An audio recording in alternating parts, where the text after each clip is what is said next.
4 taxes distinctes s'empilent désormais sur chaque achat automobile, transformant un Peugeot 3008 familial en gouffre à 41 000 €. Le piège se referme, gramme par gramme, kilo par kilo. Voici comment l'État rend votre prochaine voiture inabordable. Vous pensez que 11 000 € c'est le maximum? Détrompez-vous. C'est ce qu'un acheteur français va payer en 2025 sur un simple BMW X5 Essence, et ce n'est que le début de l'explosion fiscale qui transforme l'achat automobile en cauchemar financier pour les classes moyennes. Le gouvernement français vient de durcir dramatiquement le barème du malus CO2 pour 2025, créant de facto une nouvelle taxe déguisée qui va massacrer le marché automobile. Mais derrière cette mesure pseudo-écologique se cache une réalité autrement plus perverse. La convergence de 4 nouveaux mécanismes fiscaux qui vont transformer votre prochaine voiture en gouffre financier. Première taxe, le malus CO2. Nouvelle formule. Fini le temps où dépasser 138 grammes de CO2 au kilomètre vous coûtait quelques centaines d'euros. Désormais, un SUV compact essence de 180 grammes, soit un Peugeot 3008 ou un Renault Austral dans une motorisation pourtant raisonnable, se tape 4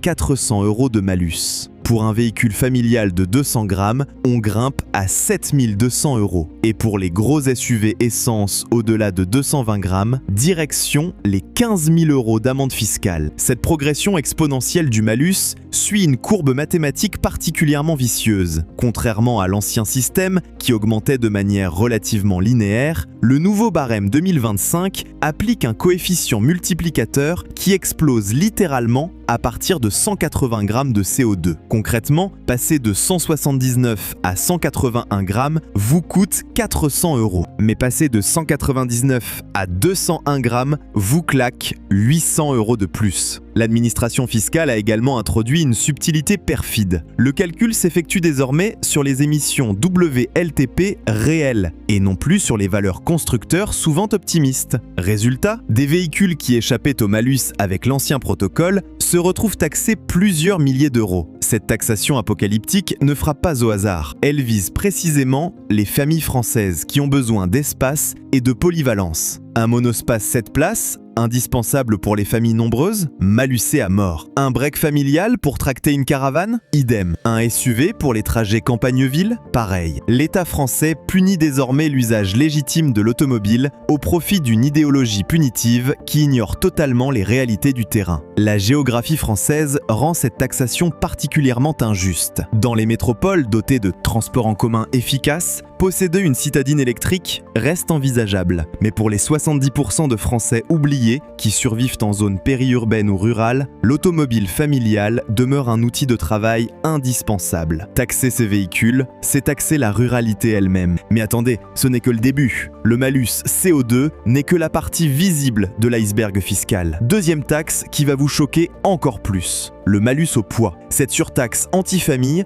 qui frappe tous les véhicules de plus de 1600 kg. 10 € par kilo supplémentaire. Ça paraît dérisoire? Détrompez-vous. Un SUV moyen de 1800 kg se tape 2000 € supplémentaires uniquement parce qu'il pèse lourd. Cette taxation révèle un mépris total de l'évolution automobile moderne. Le poids des véhicules a augmenté de 40% en 20 ans. Non pas par caprice des constructeurs, mais par obligation réglementaire. Les normes de sécurité Euro NCAP imposent des structures de caisse renforcées qui ajoutent facilement 150 kg. Les systèmes d'aide à la conduite, désormais obligatoires, freinage d'urgence automatique, reconnaissance des panneaux, représentent encore 80 kg d'électronique et de capteurs. L'ironie devient grotesque quand on considère les véhicules électriques. Une Tesla Model 3, cette icône de la mobilité propre, pèse 1847 kg, soit 300 kg de plus qu'une BMW série 3 essence équivalente. Sa batterie de 75 kWh représente à elle seule 540 kg de poids mort. Mais grâce aux dérogations européennes, cette Tesla échappe au malus poids jusqu'en 2025.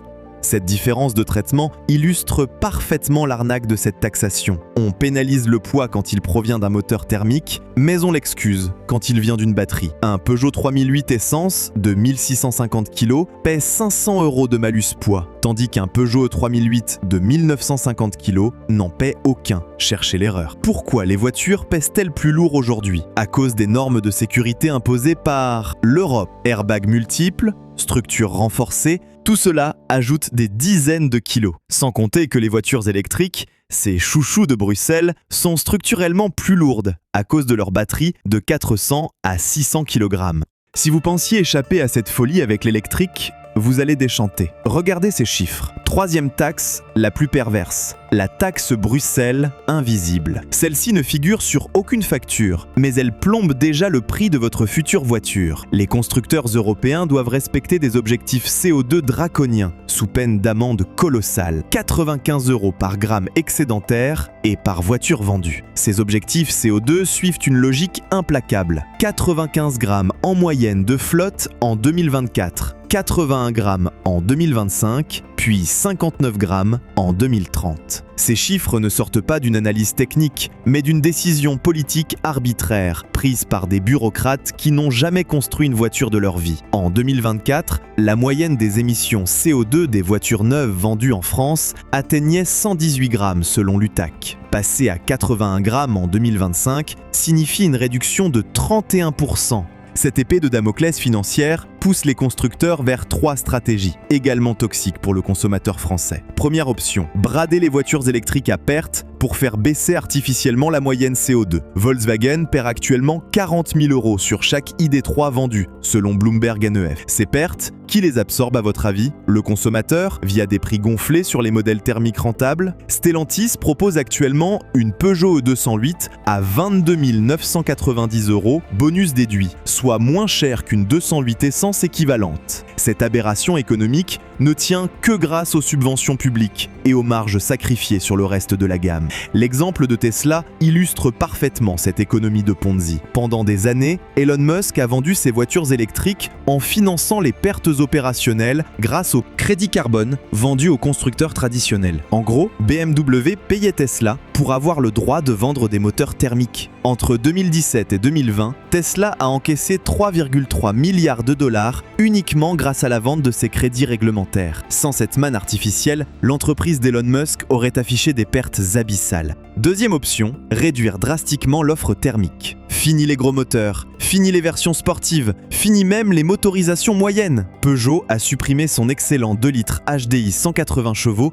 sur le 3008. BMW abandonne progressivement ses 6 cylindres en ligne. Cette réduction de l'offre suit une logique comptable implacable. Chaque moteur puissant vendu plombe la moyenne CO2 de la marque et rapproche du seuil d'amende. Les constructeurs préfèrent donc supprimer ces motorisations plutôt que de payer des pénalités. Le BMW X5M Compétition 2024, dernier représentant de l'époque bénie des gros V8, développe 625 chevaux grâce à son 4 litres V8 biturbo. Émission 294 grammes de CO2. Malus 2025, 60 000 €. Ce malus dépasse le prix d'une Mercedes classe C neuve.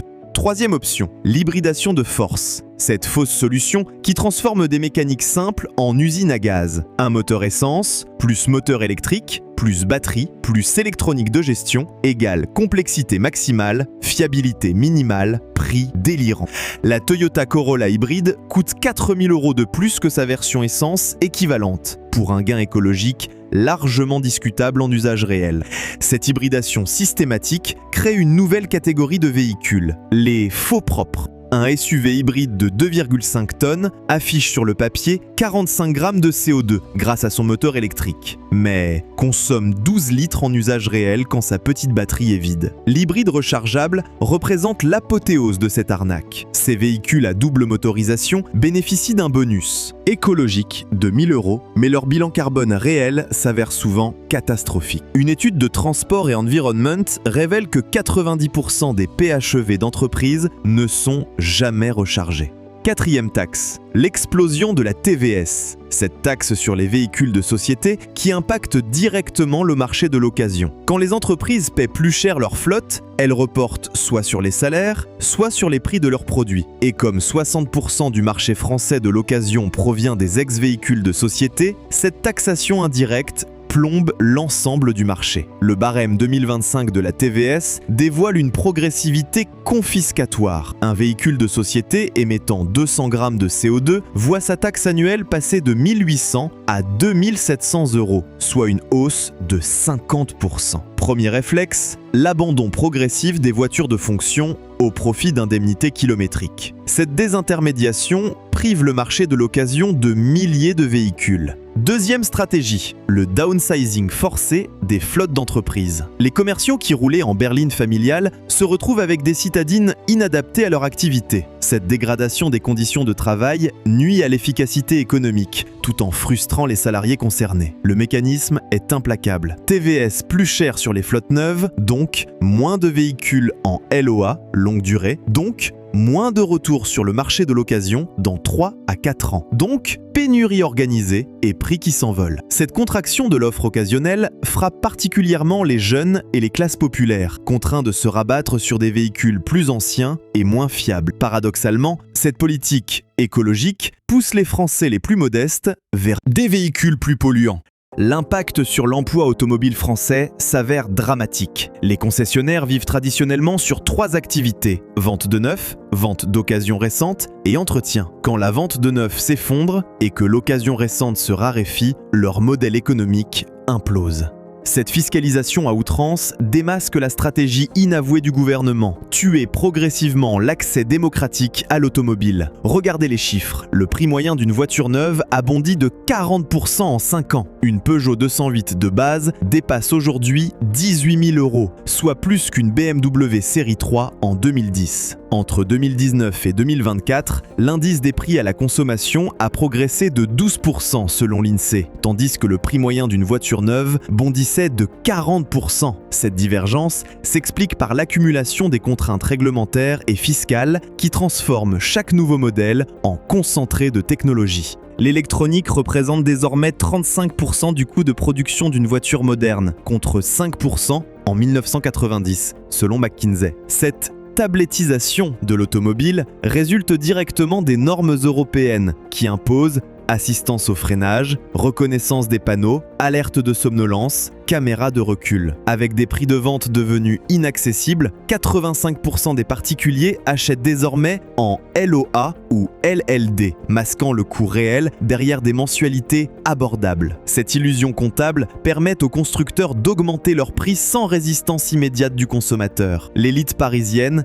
qui pond ses mesures depuis ses bureaux climatisés, s'en fiche royalement. Elle prend le métro, le RER ou roule en Tesla de fonction. Mais pour la France périphérique, celle qui doit faire 50 km pour aller bosser, ces taxes représentent une agression fiscale inouïe contre les classes moyennes. Cette fracture territoriale dévoile la dimension de classe. Les cadres supérieurs parisiens qui conçoivent ces mesures bénéficient de véhicules de fonction électrique, financés par leurs entreprises, tandis qu'ils imposent une fiscalité punitive aux classes moyennes, contraintes d'acheter leurs propres véhicules. Cette explosion fiscale s'accompagne d'une autre perversité, l'invasion des voitures chinoises subventionnées. Pendant que nos constructeurs européens étouffent sous les normes et les taxes, BYD, MG ou Lynk & Co débarquent avec des prix artificiellement bas grâce aux subventions publiques chinoises et à leur contrôle total de la chaîne batterie. Cette concurrence déloyale s'appuie sur un modèle économique impossible en Europe. Subventions directes de l'État chinois, main-d'œuvre à bas coût, absence de contraintes environnementales dans la production et dumping organisé sur les terres rares nécessaires aux batteries. Pékin injecte 60 milliards d'euros par an dans ses champions automobiles. Le contrôle chinois de la chaîne batterie représente un avantage structurel décisif. La Chine produit 80% des batteries mondiales, contrôle 90% du raffinage du lithium et détient 60% des mines de cobalt via ses investissements africains, selon Bloomberg NEF. L'exemple MG illustre parfaitement cette dérive. Cette marque britannique historique, rachetée par le chinois SAIC, propose des SUV électriques à 30 000 € quand les équivalents européens dépassent 45 000 €. Vous croyez vraiment que c'est grâce au génie commercial chinois ? C'est grâce aux milliards de subventions publiques que Pékin injecte dans ses champions nationaux. Alors, prêt à payer 15 000 € de taxes sur votre prochaine voiture ? Car oui, n'oublions jamais que derrière cette fiscalité de guerre se cache la réalité technique. Implacable. Une batterie de voiture électrique coûte entre 8 000 et 15 000 € à remplacer hors garantie, selon Bloomberg NEF. Cette bombe à retardement financière explique l'effondrement de la cote des véhicules électriques d'occasion. Une Tesla Model S de 2015 se négocie aujourd'hui à 35 000 € sur le Bon Coin, contre 95 000 € à l'achat. Cette décote de 63% en 8 ans prouve l'inquiétude du marché face au vieillissement des batteries. L'ironie de cette situation, c'est que nos dirigeants détruisent méthodiquement l'industrie automobile européenne au nom de de l'environnement pour la remplacer par des importations chinoises. L'empreinte carbone d'une voiture fabriquée à Shanghai et expédiée au Havre dépasse largement celle d'une Peugeot assemblée à Sochaux.